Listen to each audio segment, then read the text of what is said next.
students, do you know which is the highest mountain in the world? Yes, it's Mount Everest. But what's the height of that mountain? Everybody knows its height is 8,848 meters. But have you ever wondered how anyone gets this height? How they measure the height of mountain? By using a measuring tape? No. So in this case, math will help you, and in which trigonometry will help you out.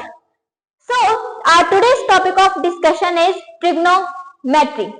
So before starting any topic, you must know what's the meaning of that topic. Then only you will get to know what you are going to study in it. The word trigonometry defined as it is a branch of mathematics that deals with the study of triangles. Okay. So if I distribute this word, it's trigonometry.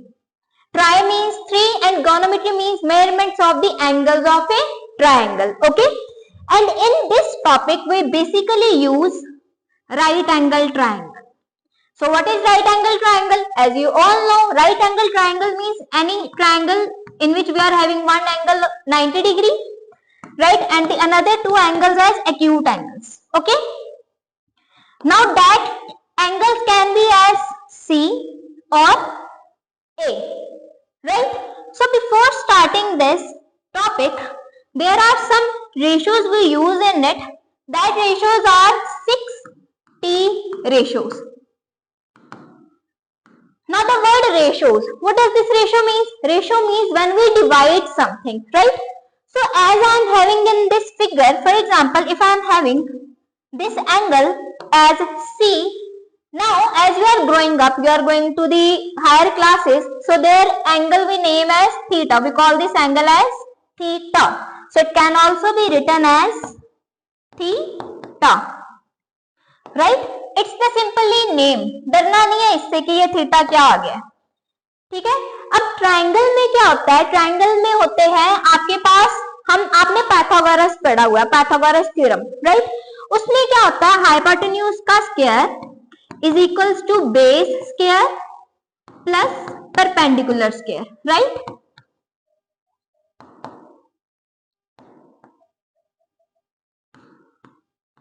Now अब किसी triangle में हमने base, hypotenuse और perpendicular find out करना, वो कैसे करेंगे? क्योंकि ट्रिग्नोमेट्री में यही तीन चीजों के साथ हमने डील करना है, hypotenuse, base and perpendicular, right students? यहां तक क्लियर है? होप आप सबको यहां तक क्लियर होगा।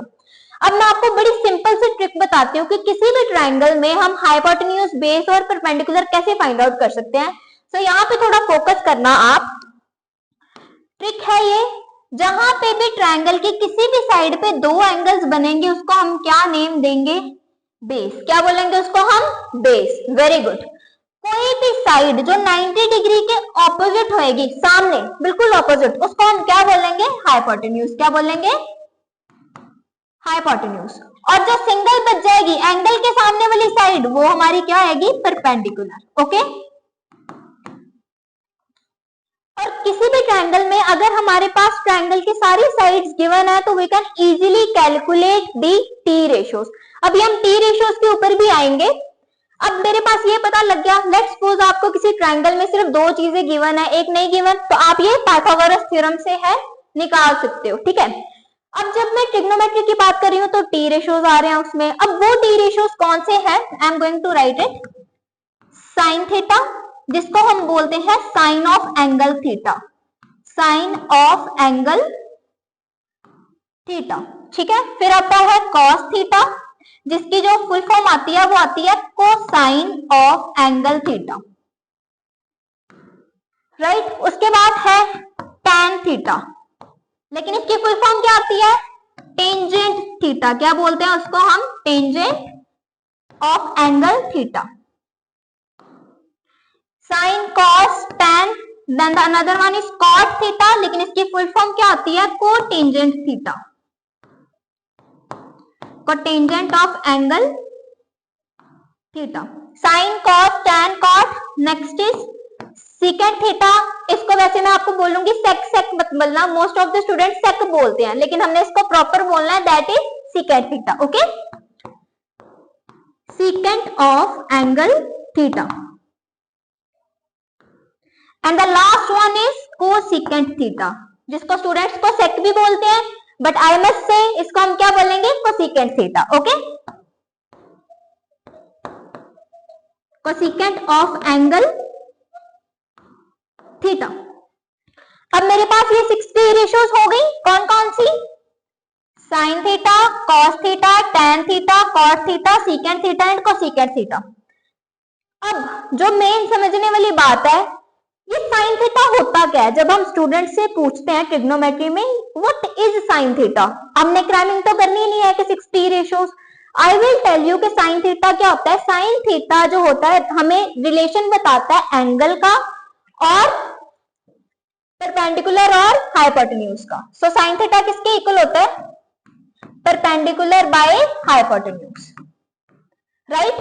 कॉस थीटा किसमें रिलेशन बताता है, बेस और हाइपोटेन्यूज में, बेस और हाइपोटेन्यूज में. मैं simple P for perpendicular, H for hypotenuse and B for base use कर रही हूँ, आपने कंफ्यूज नहीं होना, राइट. सो यहाँ पे क्या आ जाएगा आपका cos theta. Next, tangent theta किसमें रिलेशन बताएगा आपका, परपेंडिकुलर और बेस में, ठीक है. तो कॉट थीटा जो है वो टैन का, अब देखो यहां तक तो आपने लर्न कर लिया, अब आप भी सोचोगे मैम इतना कैसे पढ़ी जाए, हम कैसे इतनी चीजें याद रखें. तो इसके लिए एक सिंपल ट्रिक ये है कि आपने बस इतना याद रख लेना है, टैन जो है वो कॉट का रेसिप्रोकल हो जाएगा. तो टैन क्या है, परपेंडिकुलर बाय बेस, तो कॉट क्या हो जाएगा, बेस बाय परपेंडिकुलर. ओके, अब मैंने जैसे आपको बोला हमने ज्यादा क्रैमिंग नहीं करनी है, हमने बस यहां तक समझ के करनी है. मैथ का मीनिंग है लॉजिकल चीजें, समझ के करो. क्रैमिंग कम करो, जितना ज्यादा समझोगे उतना vast you can get in your mind, उतनी ही आपका ब्रेन जो है वो ज्यादा वर्क करेगा. क्रैमिंग करोगे तो लोड पड़ता जाएगा ब्रेन पे. नेक्स्ट है सीकेंट थीटा. अब सीकेंट किसका रेसिप्रोकल होता है, कॉस का, दैट इज, अब कॉस क्या थी, बेस बाय हाइपोटेन्यूज, तो यहाँ पे क्या आएगा, hypotenuse by base, that is secant theta. Okay, and the last trigonometry ratio is cosecant of angle theta. अब cosecant of angle theta कैसे आएगा हमारे पास, हाँ जी, अब कौन बच गया, साइन. मतलब cosecant किसके रेसिप्रोकल होएगा, साइन का, और साइन क्या है, hypotenuse by perpendicular is equals to cosecant theta. Okay, जैसे अभी हम ये पढ़ रहे हैं, ऑब्वियसली पेपर के लिए भी हम पढ़ रहे हैं, राइट. तो पेपर में एक क्वेश्चन आता है, वो क्वेश्चन क्या आता है, वो क्वेश्चन ये आता है कि ये जो साइन थीटा है, ये जो साइन थीटा है इसका मीनिंग क्या ये होता है, sine multiply by theta. Now you tell me, इसका मीनिंग क्या ये है साइन थीटा का, कि sine multiplied by theta. So the answer is ये, नो. वेरी गुड, बिल्कुल ठीक बताया आपने. द आंसर इज नो, क्योंकि अभी मैंने बताया साइन थीटा की जो फुल फॉर्म होती है that is sine of angle theta. इसका मतलब ये नहीं है कि साइन को हम थीटा से क्या कर रहे हैं, मल्टीप्लाई. क्लियर है यहां तक आपको, वेरी गुड. अब आप सोचते होगे मैम चलो ये तो ठीक है, लेकिन इसका हाइट के साथ कैसे लिंक हो सकता है इन चीजों का, right. Don't worry, I will tell you. अब इसी की एप्लीकेशन अभी हम पढ़ेंगे. वो एप्लीकेशन क्या है इसकी, एप्लीकेशन ऑफ ट्रिग्नोमेट्री.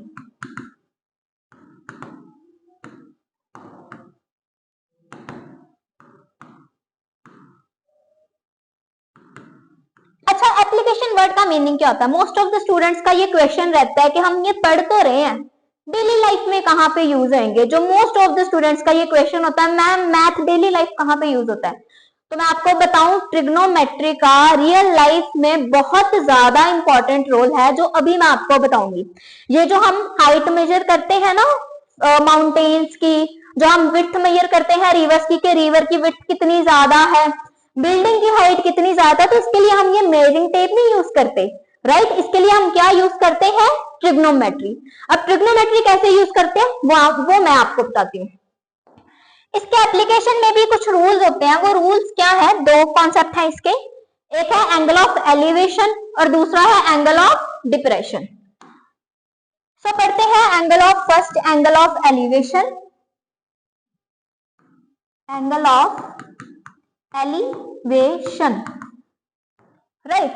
क्रैमिंग हमने बिल्कुल नहीं करनी, बहुत इजी कॉन्सेप्ट है, अभी पता लग जाएगा। देखो अब मेरी तरफ ध्यान से देखना आप, राइट। आपको सिंपल वर्ड एंगल का तो पता लग गया कि दो आर्म्स के बीच में कोई एंगल बन रहा है। अभी एलिवेशन वर्ड का मतलब क्या है? अगर हम सिंपल इंग्लिश में बात करें तो एलिवेशन का मतलब क्या रहता है? हाइट के, हाइट पे बात करेंगे हम। फॉर एग्जाम्पल अब मैं यहाँ पे हूं, राइट, ये मेरी आई है, ओके। मैं यहाँ पे स्टैंड कर रही हूँ, ठीक है।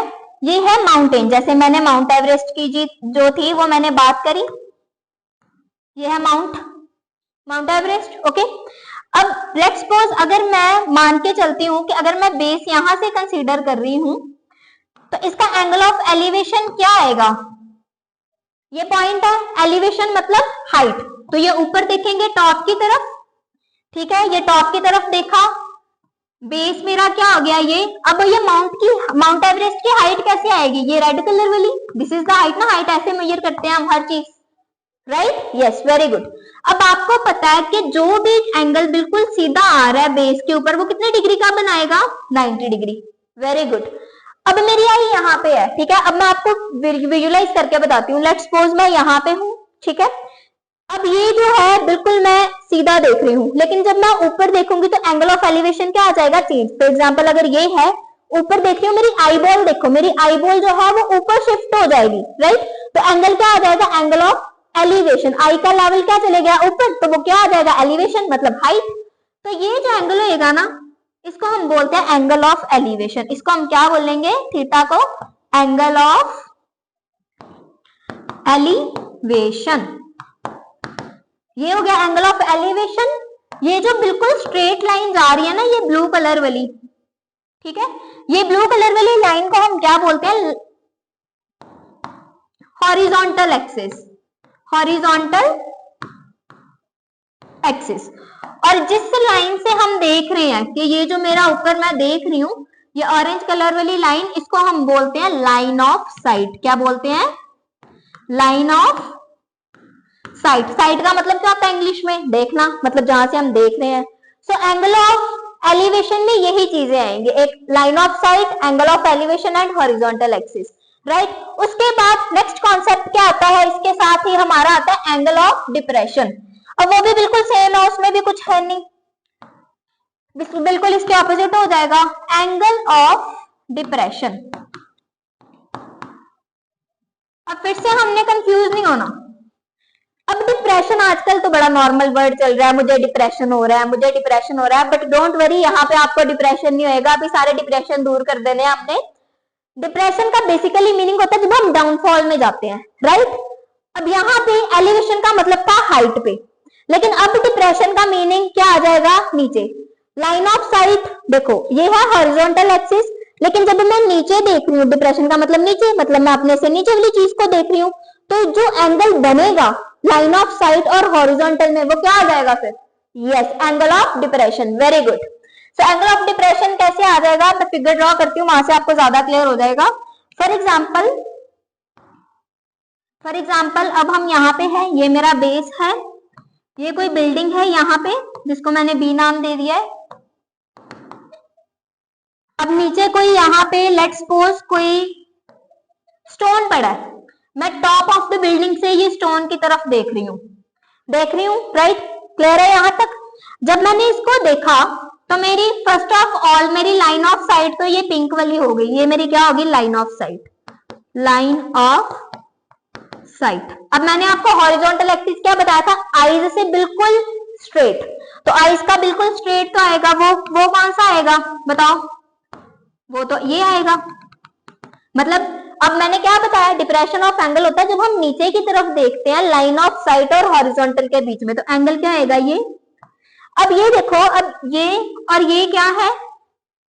क्या है ये बताओ? पैरेलल लाइन, क्योंकि स्ट्रेट लाइन है, तो ये ट्रांसवर्सल होगी, तो फिर ये एंगल यहाँ पे नहीं कंसीडर कर सकते हम? By which? Yes, very good, interior alternate angle. तो यहाँ पे हम फिर से, अब मुझे अगर ये चीज गिवन है, ये मेरी हॉरिजॉन्टल एक्सिस हो गई, ये हाइट होगी, ये तो बनाएगा ही 90 डिग्री का। तो यहाँ से मुझे मेरा बेस परपेंडिकुलर हाइपोटेन्यूज पता लग गया कि ये बेस हो जाएगा, ये 90 के सामने वाला ये हाइपोटेन्यूज हो गया और ये क्या बन गया, परपेंडिकुलर। क्लियर है? होप आपको यहाँ तक क्या आएगा, क्लियर होएगा सारी चीजें। ठीक है, अब हम इसके क्वेश्चन की तरफ भी आते हैं कि क्वेश्चन कैसे करेंगे। Let's suppose find the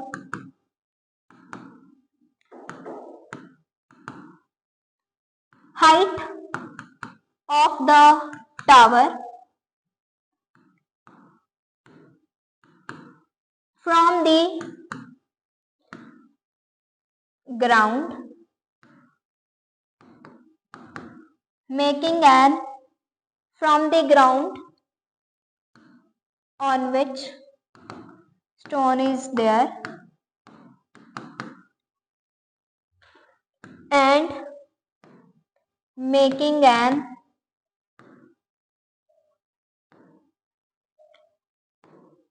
angle of 30 degree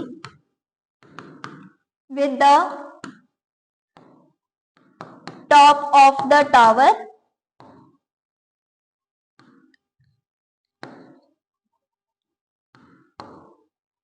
and distance between foot of tower and stone is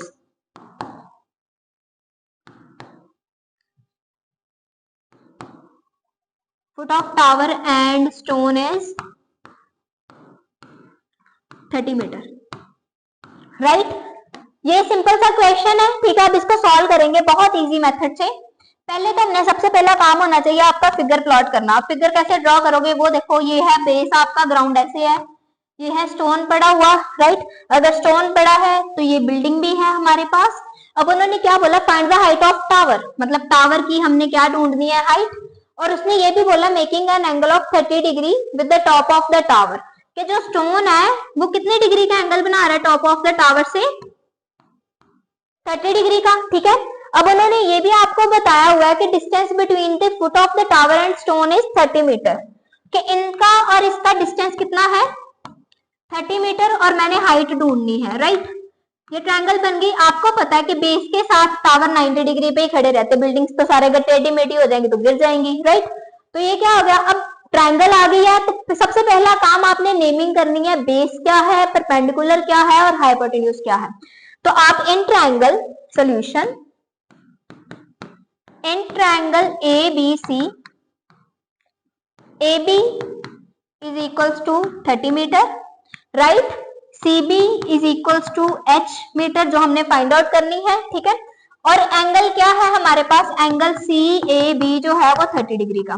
अब यहाँ पे टी रेशियोज अप्लाई होंगी। अब सबसे इजी मेथड, हमारे पास एक ट्रिक होती है, अगर आपको इतना याद नहीं रहता ना कि कैसे साइन कॉस टैन लर्न करे, तो एक ट्रिक रहती है, some people have curly brown hair through permanent brushing. तो वो ट्रिक कैसी है वो मैं आपको बताती हूँ। Some people have curly brown hair through permanent brushing, through permanent brushing. अब इसको लिखेंगे कैसे, इसको हम लिखेंगे ऐसे, सम का मतलब क्या आएगा, साइन थीटा, पीपल पी, और ये हम सिर्फ इनिशियल्स लेंगे इनके, some people have sine theta equals to perpendicular by base, C का मतलब कॉस, बी का बेस और एच का hypotenuse, cos theta equals to curly brown hair that is base by hypotenuse, then this through means tan theta which is equals to perpendicular by base. Right, so मुझे लगता है ये सबसे easiest way है इसको solve करने का। अब देखो, अब आपको क्या है, ये आपको बेस पता लग गया, आपने नेमिंग भी कर देनी है कि आपको इजी रहे। बेस पता है, बेस पता है, और आपने फाइंड आउट क्या करना है, परपेंडिकुलर। अब आपने थोड़ा ब्रेन यूज करना है कि रिलेशन किसके किसके बीच में चाहिए, रिलेशन चाहिए बेस और परपेंडिकुलर के बीच में। अब इन टी रेशियोज में से देखो बेस और परपेंडिकुलर कौन से आ रहे हैं, बताओ जरा, बेस और परपेंडिकुलर किस में आ रहे हैं, बेस और परपेंडिकुलर आपके आ रहे हैं tan में। Right, tan theta equals to base by perpendicular, so tan theta equals to perpendicular by base. ठीक है। So tan theta equals to perpendicular by base, तो यहाँ पे कौन सा रूल लगेगा, tan theta equals to perpendicular by base. अब perpendicular क्या है आपके पास, CB, बेस क्या है आपके पास AB, और थीटा, थीटा कौन सा आएगा 30 डिग्री का, वेरी गुड। तो tan 30 डिग्री की वैल्यू क्या रहती है बताओ, यस आपने ये पहले भी पढ़ी हुई है, tan 30 की वैल्यू 1/√3, वेरी गुड। सो CB कैसे निकालेंगे, H, और यहाँ AB की वैल्यू क्या है 30। अब आपको पता है जो भी वेरिएबल निकालना उसको उधर पड़े रहने दो, बाकी हम क्या कर देंगे क्रॉस मल्टीप्लीकेशन। तो क्रॉस मल्टीप्लीकेशन करेंगे तो answer will be 30/√3 is equals to H। √3 को भी हम रैशनलाइज कर देंगे तो क्या आएगा, √3 multiply by √3 upon √3 is equals to H। So on solving आपके पास क्या आएगा 30 √3 upon H, 3 that is 3 10 equals to H। तो ये आपका पास क्या आ जाएगी, आपकी हाइट ऑफ अ टावर। था ना इजी, ऐसे ही हम माउंट एवरेस्ट की हाइट ढूंढ लेंगे। क्लियर है, क्या आपको बेस पता है, बेस का डिस्टेंस तो हम मेजर कर सकते हैं ना, क्योंकि हम दिल्ली से मुंबई तक का भी तो डिस्टेंस मेजर करते हैं, हर चीज करते हैं मेजर। सिमिलरली बेस का कर लेंगे। एंगल जो है ना, अब आपको दिक्कत आ रही होगी मैम एंगल कैसे फाइंड आउट करते हैं, तो एक हमारे पास मेजरमेंट होती है सेक्सटेंट, जो आप ग्रेजुएशन में पढ़ोगे, उसका प्रैक्टिकल यूज करोगे कि with the help of that instrument हम एंगल मेजर कर सकते हैं किसी भी बिल्डिंग का with the help of sextant. Okay, so वहां से एंगल आ गया, ये पता लग गया तो हम कुछ भी निकाल सकते हैं। सो होप आपको आज का लेक्चर सब क्लियर होएगा, जितना मुझे लगता है ट्रिग्नोमेट्री का बेसिक, और यही मेन यूज होंगे आपके आगे, हम और कंटिन्यू करेंगे, right. So that's all for the day, good luck for your future, thank you so much.